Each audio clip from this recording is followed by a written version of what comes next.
Hello friends, வணக்கம். இப்போ வந்து நம்ம வந்து பருப்பே இல்லாமல் இட்லிக்கு சாம்பார் வைக்க போகிறோம். அது எப்படின்னு பாருங்கள். இது வந்து கடல மாவு 2 ஸ்பூனு, ரெண்டு தக்காளி, ஒரு 2 வெங்காயம், ஒரு பச்சை மிளகா கட் பண்ணி வச்சுருக்கேன். வாங்க இப்போ நம்ம எப்படி செய்யலான்னு பார்க்கலாம். இப்போது இந்த கடல மாவில் வந்து கொஞ்சம் நம்ம தண்ணியாக கரைச்சிக்கணும். ஒரு 2 ஸ்பூனாக அதில் கொஞ்சமாக தண்ணி ஊற்றி ஃபஸ்ட்டு நம்ம கட்டி இல்லாமல் அதை கரைச்சிக்கணும்.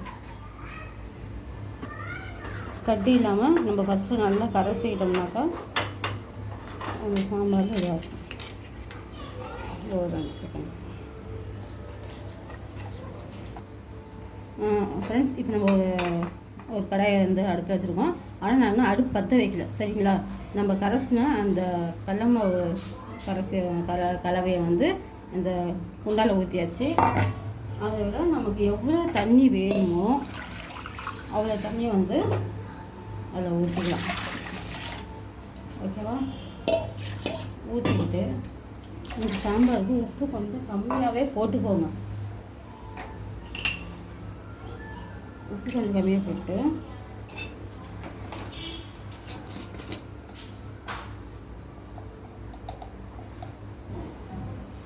மஞ்சள்,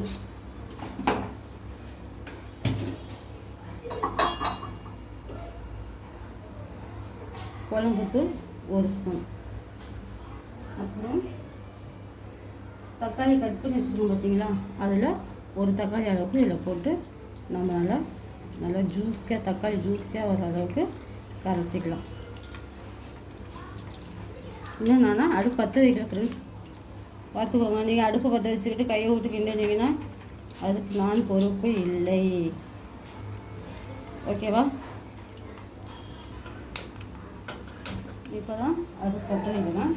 பற்ற வச்சுட்டு இந்த நம்ம கரைசல் அந்த கலவையை தூக்கி வச்சுட்டு இப்போது கை விடாமல் கிண்டும். இப்போ கொஞ்ச நேரம் லைட்டாக கிண்டணும், அது சூடாகட்டும்.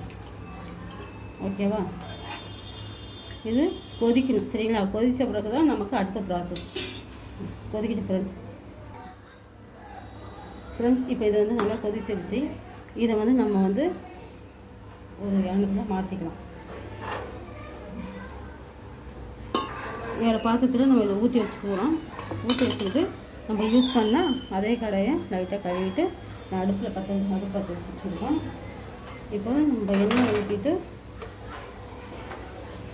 ஒரு சின்ன தாளிப்பு கொடுத்தோம்னா நமக்கு சாம்பார் ரெடி ஆகிடும் ஃப்ரெண்ட்ஸ்.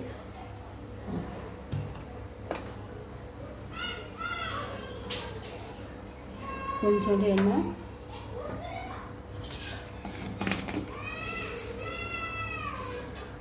கடுகு,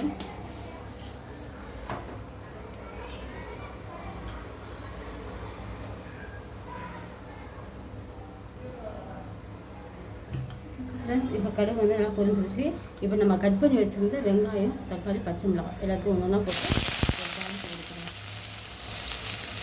ஏன் வெங்காயம் போடுறோம்னாக்கா நம்ம இட்லியை சாப்பிடும்போது அது வந்து நல்லா வாயில் நல்லா நறுக்கி படும். அது டேஸ்ட் வந்து நல்லா இருக்கும்.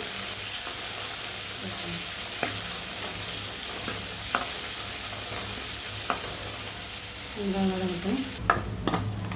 ஃப்ரெண்ட்ஸ், வெங்காயம் நல்லா வதங்கிடுச்சு. அடுத்து நம்ம தக்காளி, பச்சை மிளகாய்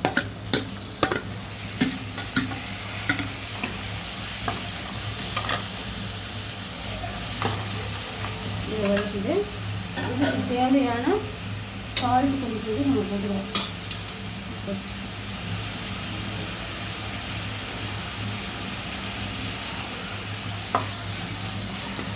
இது வதக்கிட்டு ஃப்ரெண்ட்ஸ்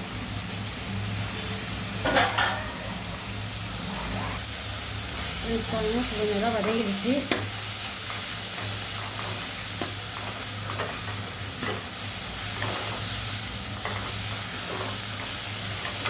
இப்போ இந்த ஸ்டேஜில் நம்ம கொஞ்சோண்டு சாம்பார் பொடி போடுவோம்.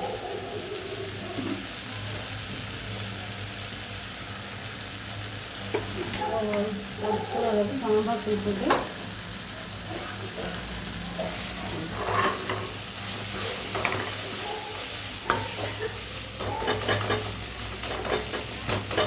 வதக்கிட்டு இப்போ நம்ம இந்த கொதிக்க வச்சுருக்கோம் பார்த்தீங்களா, அதை வந்து அதாவது ஃப்ரெண்ட்ஸ் லைட்டாக சூடு வந்ததும் நம்ம இறச்சினா இட்லிக்கு தேவையான சுட சுட சாம்பார் வந்து ரெடி ஆகிடுங்கம்மா. கொஞ்சம் வெயிட் பண்ணுங்கள் ஃப்ரெண்ட்ஸ். இங்கே பாருங்கள், இப்போ கொதிக்க ஆரம்பிச்சிருச்சு. அவ்வளோதான், நம்ம அதை வந்து ரொம்ப கொதிக்க விடக்கூடாது. இப்போ வந்து நம்ம கொத்தமல்லியை கட் பண்ணி வச்சுருக்கோம். கொத்தமல்லி போட்டு ஸ்டவ் ஆஃப் பண்ணிடலாம். இந்த அடுப்பில் வந்து நம்ம இட்லி ஊற்றி வச்சுருக்கேன். சரிங்களா, இட்லி ரெடி ஆகுது, சாம்பார் ரெடி ஆகுது. இப்போ நான் வந்து வச்சு காமிக்கிறேன்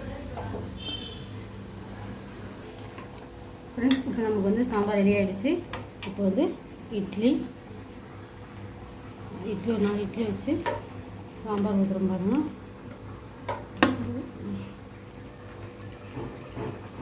நான் சொன்னேன் பார்த்தீங்களா, அப்படியே இது மாதிரி இட்லியை வச்சு 4 இட்லியை வச்சு சாம்பார் நல்லா ஃபுல்லாக ஊற்றி இப்படி பிசைஞ்சு அடித்தா செமையாக இருக்கும். நீங்களும் ட்ரை பண்ணி பாருங்கள். பிடிச்சிருந்தா மறுபடியும் மார்க்கெட் சேனலை சப்ஸ்கிரைப் பண்ணுங்கள். Thank you friends, thank you.